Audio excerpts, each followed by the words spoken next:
Assalomu alaykum. Yaxshimisizlar? Tanjoninglar sog'mi? Sog' salomat yuribsizlarmi?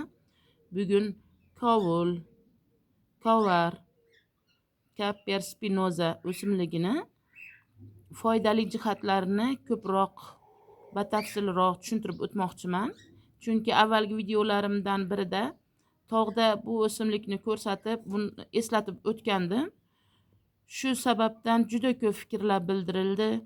Buni kengroq tushuntiring, qanday dori tayyorlanadi, nimalarga foydali ekanligini aytib o'ting deb. Chunki men tog'da buni shunchaki gapirib o'tib keta olmasdim. Buni har tomonlama kengroq tushuntirib berishim kerak edi. Bugun mana marhamat eshitinglar. Avval tabobatda qo'llanilishi haqida o'z fikrlarimni aytib o'taman. Bunga sabab qilib Ibn Sinoni kovar to'g'risidagi yozmalarini rus tilida kitobdan olib rasmini Telegramga tashlab qo'yganman, hamda Wikipediyadan o'zbek tilidagi tarjimalarini ham tashlab qo'ydim. Marhamat kirib o'qishinglar mumkin, lekin men og'zaki hozir bilgan holatimcha aytib o'tib ketaman. Kovul, kovar o'simligi may-avgust oylarida pishib yetiladi. Ularni po'stlog'idan, ya'ni ildiz po'stlog'idan, barglaridan, novdalaridan, pishgan mevalaridan tabobatda keng qo'llaniladi. Ildiz po'stlog'i terisidan ajratib olinadi, 50-60 gradusda quritiladi hamda maydalab uni damlama sifatida foydalaniladi. Bu damlama ishtaha ochuvchi xususiyatga ega hamda yiringli yaralarda uni bilan yuvib tozalash mumkin, antiseptik xususiyatga ega. Ana shu shilib olingan po'stlog'ini yangiligicha tishga qo'ysa, tish og'rig'ida juda ham foydali, darrov og'riqni to'xtatadi. Bu damlamadan yana gemoroyda, qandli diabet kasalligida va boshqa kasalliklarda ham keng foydalansa bo'ladi.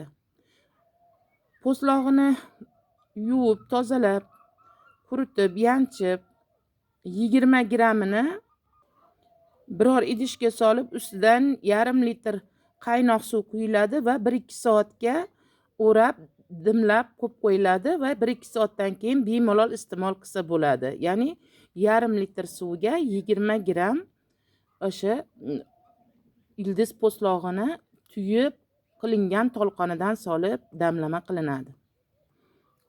Bu damlamani kuniga 3 mahal 1 stakandan ovqatdan oldin iste'mol qilinadi. Barglari ham alohida terib olinadi.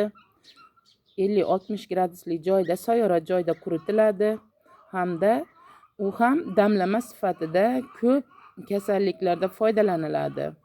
Ichak tozalash ishlarida ham mana shu barglarini damlamalardan foydalansanglar bo'ladi. Mevalarni pishgan mahalda yeyishlik mana bunday holatda pishadi. Mana tanaga quvvat beradi hamda tanadagi zararli narsalardan tozalaydi.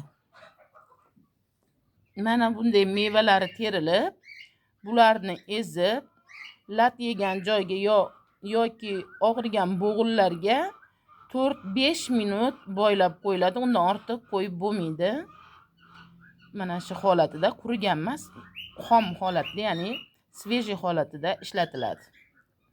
Barglaridan svejiy holatida ezgilab, o'sha chiqqan yaralarga qo'yib, ularni davolashda ham keng foydalansa bo'ladi. Shunday mevalarini ezib sharbati olinadi hamda quloq og'rig'ida, quloqdagi turli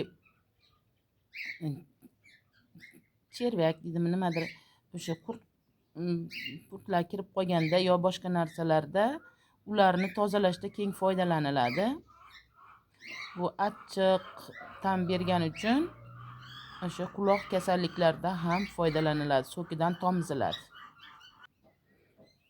Ibn Sinoni tib qonunlarida yozilishicha, buni sho'r mevasi, ya'ni tuzlangan mevasi mana shunday mevalari astma kasalligida juda ham foydali deb yozilgan. Mana ko'rib turibsizlar. Mana maydalaridan tuzlama qilamiz, mayda mevalaridan. Ya'ni astma kasalligida tuzlangani juda ham foydali. Yana bir narsani aytib o'tmoqchiman. Tuzlasa ham, marinovat qilinsa ham, uni quritilganda ham mana shu tabiiy svejiy holatidagi, ya'ni mana shu hozirgi holatidagi foydasi bo'lmaydi. Ya'ni buni mana shunday svejiy holatda terib foydalanish buni foydali jihatini yana ham orttiradi.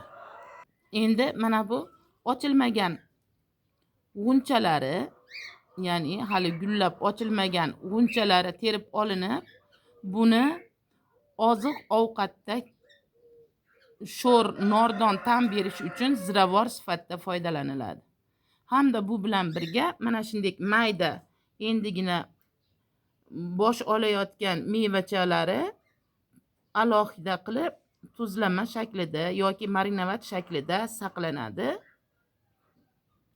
Yirik mevalarini men ko'proq quritib qo'yaman.